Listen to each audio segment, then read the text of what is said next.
What's going on, everyone, and welcome back to 5 fantastic console mods to download. Once again, this is a new series to my channel, so hopefully so far you guys have enjoyed it. I know there's only been one episode so far, so hopefully you enjoyed that previous episode. This will be episode 2 to the series, obviously, and in this episode, I decided I'm going to take us back to week 1 and show what the best console mods were to download. If you haven't downloaded these, I highly recommend to give them a try. And well, since the release of these console mods, there has been a lot of updates on them. I actually still use some of these too, so that's how I know. If you want to add these to your PS4 mod library and download them now, I'll be sure to leave them in the description so you can go ahead and get them. Of course, if the mod isn't actually out for the PS4 yet on Bethesda.net, it won't be in the description. And also, in case you guys are wondering, are PS4 mods out yet on Fallout 4?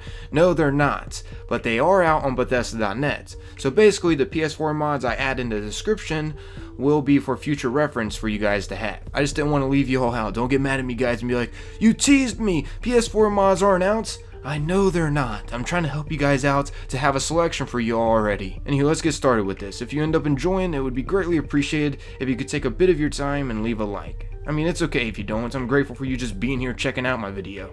Anywho, since that friendly reminder is out of the way, let's get into this already. Okay, so for the first 2 console mods I'll be showing you guys, I'll be bundling these together just because they go together like 2 peas in a pod. They are called Green in the Commonwealth and Spring in the Commonwealth. There has been a lot of updates to these mods to make them better and run smoother with gameplay. Spring in the Commonwealth download even has in the description of it to download Green in the Commonwealth because of how well these two work together. Spring in the Commonwealth, however, adds healthy dense grass around, along with flowers to give it more of a touch. And Green in the Commonwealth just overall recolors all greenery around.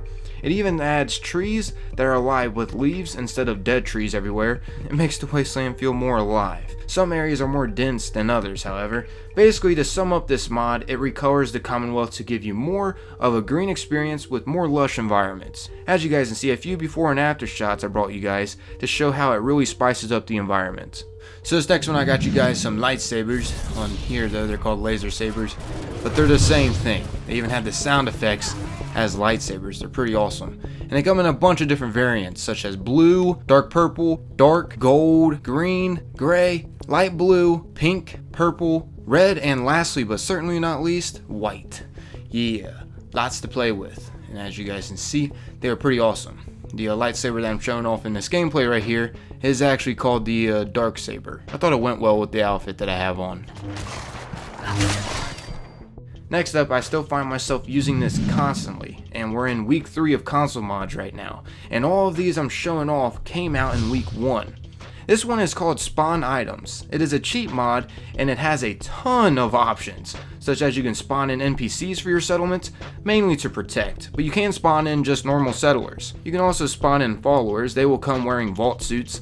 You can spawn in workstations, power armor. You can also even spawn in 1,000 of all crafting materials, which is my personal favorite about this. But you can also spawn in 500 of all ammo type, or 100 of all consumables. I mean, as you can see here, a lot of options to choose from. It also has player settings where you can give yourself 10,000 health, 50,000 action points, and you can even have a 500,000 carry limit with this mod, which personally I like using this right before I'm starting to build stuff and adding all these crafting materials in my inventory. This helps out a lot. It has a ton of awesome options. You can add a level up to your player, or even 10 level ups to your player if you want to level up yourself faster to maybe test out a build or something. You can even speed up your character by giving yourself run ×2, or you can even give yourself a custom jetpack without power armor on with this, or increase your jump heights. I mean, I'm not going to sit here and name off everything possible, but as you guys know now, if you didn't, you can do a lot with this. I did name off quite a bit. I'm telling y'all, this is definitely worth the download if you haven't downloaded it yet.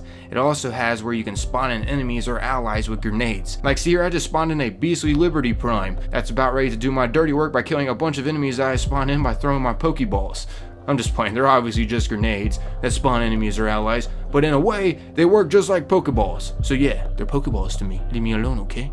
Lastly, one more thing that I'm going to go over with this mod, you can also change up the weather anytime you want and change the time in the game as well. Overall, just a fantastic mod to have. Okay, lastly up on this list, I have you guys a mystery to solve. There's not much action in this, but if you're into mysteries, then you will definitely love this mod. It's called a Cannibal and Concord, and it's based on the real-life serial killer Albert Fish. Actually, I haven't even heard of this serial killer until I played with this console mod.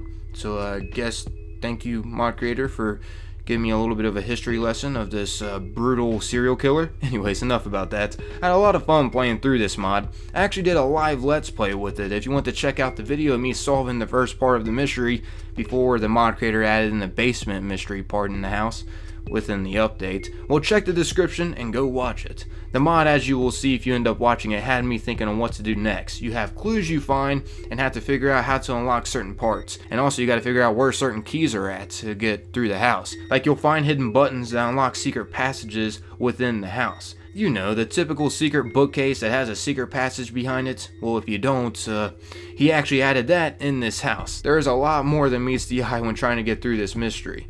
Once again, I had a lot of fun playing this mod and recommend this to anyone looking for a bit of fun. But yeah, there you guys have it, episode 2 to 5 fantastic console mods to download. I decided to add console mods from week 1 that I thought was worth it to download. Yeah, I didn't want to miss out those important console mods in this series just because they're worth it to download. If you haven't got a chance to get your hands on some of these and try them out, well, I'm telling y'all, they're well worth it. Of course, the next episode will be newer console mods that are out. Once again, I just didn't want to miss out on these mods in this series. I wanted to add them in. And remember guys, if you're wanting any of these, check the description for the download links. I added them there. If the mod is already out for the PS4, I'll also have the link to it in the description as well. So you PS4 users can add it to your library, so when PS4 mods do actually hit, you'll be able to play with these. I didn't want to leave you guys out once again. I know you all are excited to start playing with mods. But yeah, I'm out of here. I'm going to leave a friendly reminder once again at the end of the video. If you enjoyed it, please take a little bit of your time and leave a like. It's greatly appreciated, everyone. But this has been a video by Your Rifle, and I'll catch you all on the flip side. Remember to stay safe out there, everyone, and try to avoid sleeping in pee. It can get pretty nasty. Peace out.